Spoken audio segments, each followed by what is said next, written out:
दिलवाले का दर्द, एक sad love story in Hindi. कहानी की शुरुआत एक छोटे से गांव से होती है, जहां सूरज की पहली किरणों के साथ नीला आसमान और हरे भरे खेतों की सुंदरता निखर आती है। यहीं पर रहते थे आर्यन और सिया, बचपन के दोस्त जो एक दूसरे को अपनी जान से भी ज्यादा चाहते थे। आर्यन के लिए सिया उसकी दुनिया थी और सिया के लिए आर्यन उसकी खुशियों का खजाना। एक दिन जब आर्यन और सिया गांव के पास के एक पुराने पीपल के पेड़ के नीचे बैठे थे, सिया ने आर्यन से पूछा, क्या तुम मुझे हमेशा ऐसे ही प्यार करोगे? आर्यन ने मुस्कुराते हुए कहा, सिया, मेरा प्यार तुम्हारे लिए अनंत है। ये कभी खत्म नहीं होगा। सिया के चेहरे पर मुस्कान छा गई और दोनों ने उस पल को मन ही मन संजो लिया। यह उन दिनों में से एक था जब उन्हें पता नहीं था कि उनकी जिंदगी एक sad love story in Hindi बनने जा रही है। जैसे जैसे दिन बीतते गए, उनके प्यार की गहराई बढ़ती गई। परंतु हर प्रेम कहानी की तरह उनकी कहानी में भी एक मोड़ आया। आर्यन के पिता ने उसे शहर जाकर पढ़ाई करने का फैसला किया।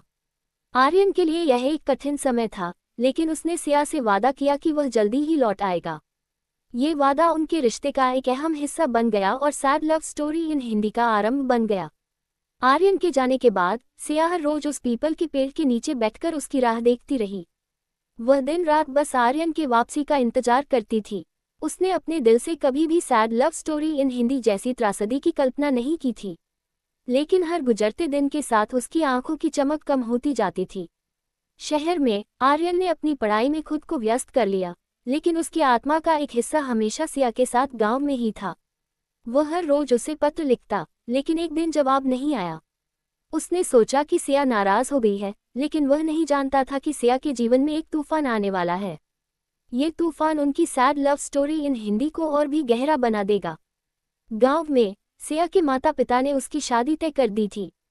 सिया ने बहुत विरोध किया, लेकिन परिवार के दबाव में आकर उसने अपने प्यार का बलिदान दे दिया। आर्यन को ये खबर बाद में मिली, जब वह गांव लौटने की तैयारी कर रहा था। उसके लिए यह एक sad love story in Hindi की तरह था, जिसे वह कभी लिखना नहीं चाहता था।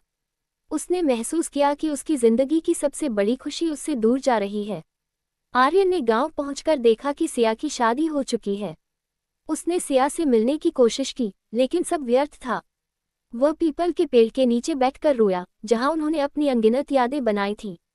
ये वह स्थान था जो उनकी sad love story in Hindi का मूक गवाह बन गया था। समय बीतता गया, लेकिन आर्यन का प्यार कभी कम नहीं हुआ। वह अक्सर उस पीपल के पेड़ के पास जाता और अपनी अधूरी प्रेम कहानी को याद करता।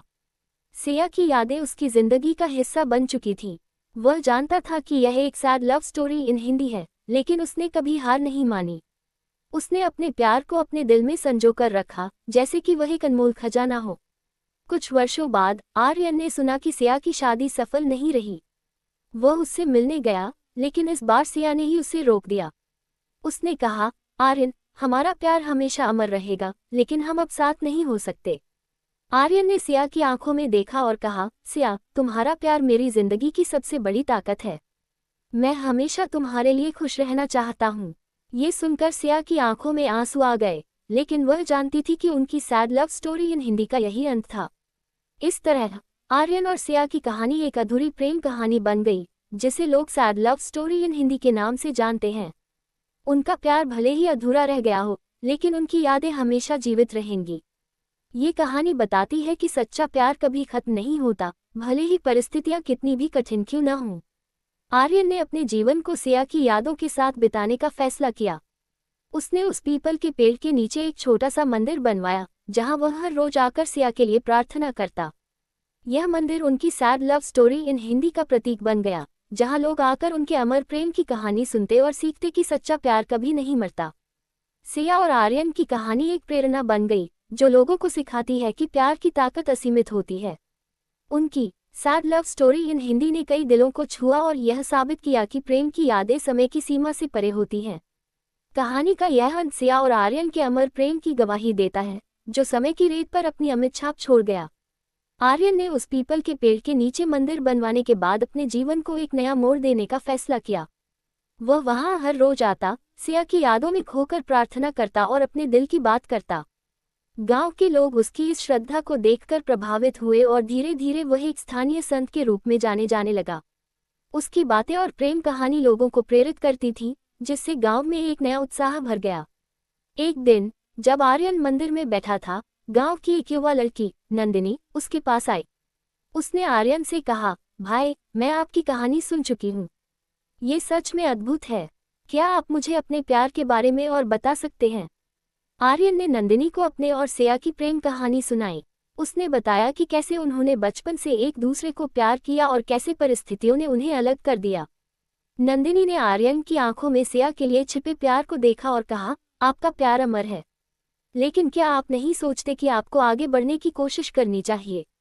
आर्यन ने जवाब दिया, मैं हमेशा सिया को अपने दिल में रखूंगा, लेकिन मैं जानता हूं कि जिंदगी आगे बढ़ती है। शायद मैं कभी आगे बढ़ सकूं, लेकिन सिया की यादें मेरे लिए हमेशा महत्वपूर्ण रहेंगी। नंदिनी ने आर्यन की बातों को ध्यान से सुना और कहा, आपकी कहानी सच में प्रेरणादायक है। अगर आप चाहें तो मैं आपकी मदद कर सकती हूँ। हम मिलकर गांव में एक कार्यक्रम आयोजित कर सकते हैं, जहां लोग प्यार और ईमानदारी की ताकत के बारे में जान सकें। आर्यन ने नंदिनी के प्रस्ताव पर विचार किया। उसने सोचा कि यह एक अच्छा विचार हो सकता है। अगर वह अपनी कहानी से दूसरों को प्रेरित कर सके, तो शायद सिया की यादें और भी जीवित रहेंगी। इस प्रकार उन्होंने गांव में प्यार का उत्सव आयोजित करने का निर्णय लिया। Sad love story in Hindi. प्यार का उत्सव गांव में एक बड़ी घटना बन गया। आर्यन और नंदिनी ने मिलकर इसे बड़े धूमधाम से मनाने की योजना बनाई। उन्होंने गांव के हर घर में जाकर लोगों को आमंत्रित किया। उत्सव में गीत, नृत्य और प्रेम की कहानियां सुनाई जाने लगी। यह एक ऐसा मौका था जब सभी ने प्यार की ताकत को महसूस किया। उत्सव के दिन आर्यन ने सिया की याद में एक विशेष पूजा की। उसने सिया की पसंदीदा फूलों की माला बनाई और उसे मंदिर में चढ़ाया। उस दिन गांव के सभी लोग आर्यन की इस भावना को समझते हुए उसके साथ खड़े हुए। जब आर्यन ने अपनी कहानी फिर से सुनाई, तो सबकी आंखों में आंसू थे। उसने कहा, सच्चा प्यार कभी नहीं मरता, ये हमेशा हमारे दिलों में जीवित रहता है। उसके शब्दों ने लोगों के दिलों को छू लिया और सभी ने उसके प्रति सम्मान व्यक्त किया। ये भी पढ़ें। उत्सव के अंत में नंदिनी ने आर्यन से कहा, आपकी कहानी ने मुझे सिखाया है कि प्यार की ताकत अद्भुत होती है, लेकिन क्या आप नहीं सोचते कि आगे बढ़ना भी महत्वपूर्ण है? आर्यन ने गहरी सांस ली और कहा, हाँ, मैंने ये समझा है। मैं सिया को कभी नहीं भूलूंगा, लेकिन मुझे ये भी समझना होगा कि जिंदगी चलती रहती है। शायद कोई दिन मैं अपने दिल में एक नई शुरुआत कर सकूं। समय बीतता गया और आर्यन ने धीरे धीरे नंदिनी के प्रति एक विशेष आकर्षण महसूस करना शुरू किया। नंदिनी की मासूमियत और उसका समर्पण उसे बहुत भाता था, लेकिन आर्यन के दिल में हमेशा सिया का प्यार जीवित था। वह कभी भी सिया को भुला नहीं सका। कुछ महीनों बाद आर्यन और नंदिनी ने एक दूसरे के लिए अपने दिल की बात कहने का निर्णय लिया। एक शांत शाम को जब उन्होंने गांव के पुराने पीपल के पेड़ के नीचे बैठकर बातें की, आर्यन ने कहा, नंदिनी, तुमने मेरे जीवन में एक नई रोशनी लाई है। मैं तुम्हारे साथ आगे बढ़ना चाहता हूँ, लेकिन मैं सिया को कभी नहीं भूलूंगा। नंदिनी ने मुस्कुराते हुए कहा, मैं समझती हूँ आर्यन, सच्चा प्यार